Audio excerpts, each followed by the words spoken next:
అనేక రకాల హేళనలు అపనమ్మకాలను సృష్టించేటువంటి ప్రక్రియ మన మీద జరిగింది. కాంగ్రెస్ ఇచ్చేటువంటి గ్యారంటీకి వారంటీ లేదు, కాంగ్రెస్కే గ్యారంటీ లేదు అని అనేక తప్పుడు కూతలు కూసినటువంటి వాళ్ళు ఈరోజు అడ్రస్ లేకుండా పోయినరు అనేది వాస్తవం.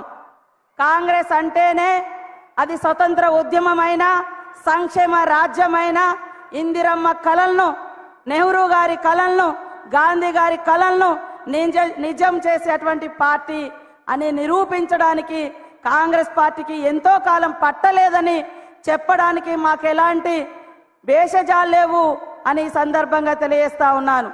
అధికారంలోకి వచ్చిన మరి మంత్రివర్గం వచ్చిన మంత్రులుగా ప్రమాణం చేసినటువంటి రెండో రోజే ఉచిత బస్సు ప్రయాణం పెట్టి ఇప్పటి వరకు రాష్ట్రంలో 18 కోట్ల మహిళలు ఉచిత బస్సు ప్రయాణం మహిళా ప్రయాణాలు చేయడం జరిగింది.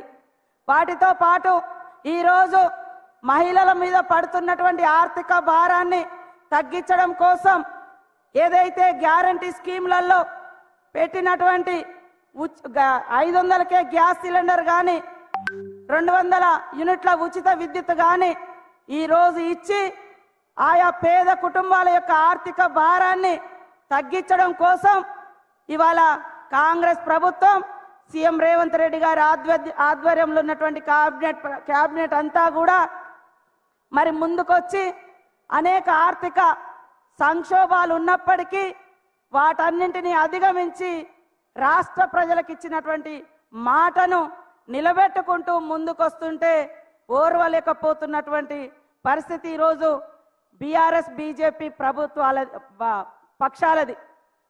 ఈరోజు కాంగ్రెస్ ప్రభుత్వం మరి 2014 వరకు రాష్ట్రంలో సిలిండర్ ధర 400 ఉండే, కానీ బీఆర్ఎస్ బీజేపీ అధికారంలో ఉన్నంత కాలం 1300 పెంచింది. దాన్ని ఈరోజు 500కే ఇచ్చి మా అక్క చెల్లెళ్ళ కళ్ళల్లో ఆనందం చూడడం కోసం సోదరుడుగా మరి ఈరోజు రేవంత్ రెడ్డి గారు బాధ్యత తీసుకొని ముందుకు రావడం జరిగింది. ఇవాళ పేదోళ్ళ ఇళ్లలో కరెంటు వాడాలంటే అధికంగా రేట్లు పెంచినటువంటి గత బీఆర్ఎస్ ప్రభుత్వం ఈరోజు 200 యూనిట్లు ఉచితంగా కరెంట్ ఇస్తానంటే వాళ్ళ కళ్ళల్లో మరి కారం పోసుకున్నారేమో, మండిపోతున్నారు వాళ్ళు.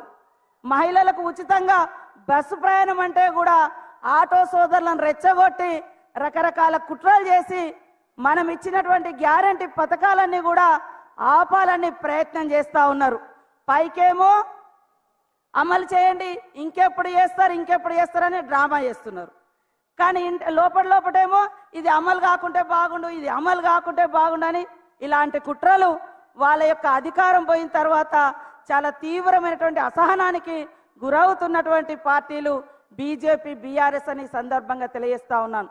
కాంగ్రెస్ పార్టీ చరిత్ర చూస్తే పేద వర్గాల పార్టీ, మహిళా నాయకత్వం కలిగినటువంటి పార్టీ, పేదలను అందలమెక్కించిన పార్టీ, అధికారంలోకి తీసుకొచ్చిన పార్టీ, ఆడవాళ్ళను ప్రధానులు చేసిన పార్టీ, రాష్ట్రపతులను చేసిన పార్టీ, మరి స్పీకర్లను చేసిన పార్టీ, మహిళలకు స్థానిక సంస్థలలో 50% రిజర్వేషన్ ఇచ్చినటువంటి పార్టీ, మహిళల యొక్క విద్యా వ్యవస్థను బాగు చేయడం కోసం విద్యా హక్కులు తీసుకొచ్చినటువంటి పార్టీ.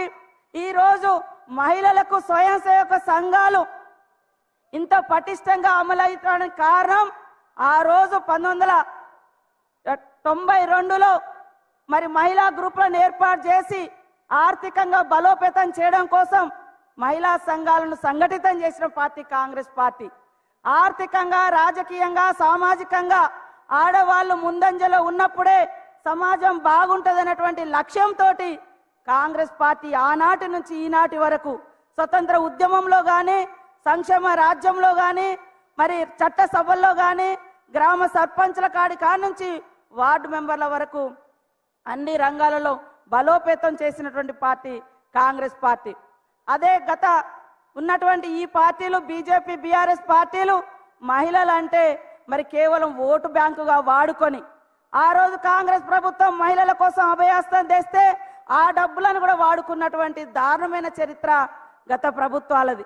కాబట్టి కాంగ్రెస్ పార్టీ అధికారంలోకి వచ్చిన నాటి నుండి మరి సీఎం రేవంత్ రెడ్డి గారు అడుగడుగున మహిళలను ఎలా బలోపేతం చేయాలి, వాళ్ళను ఎలా సంఘటితం చేయాలి, వాళ్ళకి ఎలాంటి స్వయం ఉపాధి కల్పించాలి, వాళ్ళకి ఎట్లా తక్కువ ధరలో మరి నిత్యావసర వస్తువులు అందించాలి అనేటువంటి లక్ష్యంతో పనిచేస్తున్నాం. ఆ రోజు కాంగ్రెస్ ప్రభుత్వం ఉన్నప్పుడు 185 రూపాయలకే 9 రకాల సరుకులు ఇచ్చి ఆడవాళ్లకు ఎంతో ఊరటనిచ్చినటువంటి పార్టీ కాంగ్రెస్ పార్టీ. ఎందుకంటే వంటింట్లో పోతే మరి ధరలు పెరిగినా లేకుంటే పొయ్యి ఊదాలన్నా కన్నీళ్ళు వచ్చేది మా అక్క చెల్లెళ్ళకే. అలాంటి పరిస్థితి రాకూడదని ఇలాంటి విప్లవాత్మకమైనటువంటి సంక్షేమం కావాల్సినటువంటి నిర్ణయాలు తీసుకొని ముందుకొస్తున్నటువంటి కాంగ్రెస్ ప్రభుత్వాన్ని మా అక్క చెల్లెలు అన్న తమ్ములు అందరూ కూడా రాష్ట్ర ప్రజలు దీవించి రాబోయేటువంటి పార్లమెంట్ ఎన్నికలలో కూడా కాంగ్రెస్ కు ఘన విజయాన్ని చేకూర్చాలని చేతులెత్తి నమస్కరిస్తూ జై కాంగ్రెస్.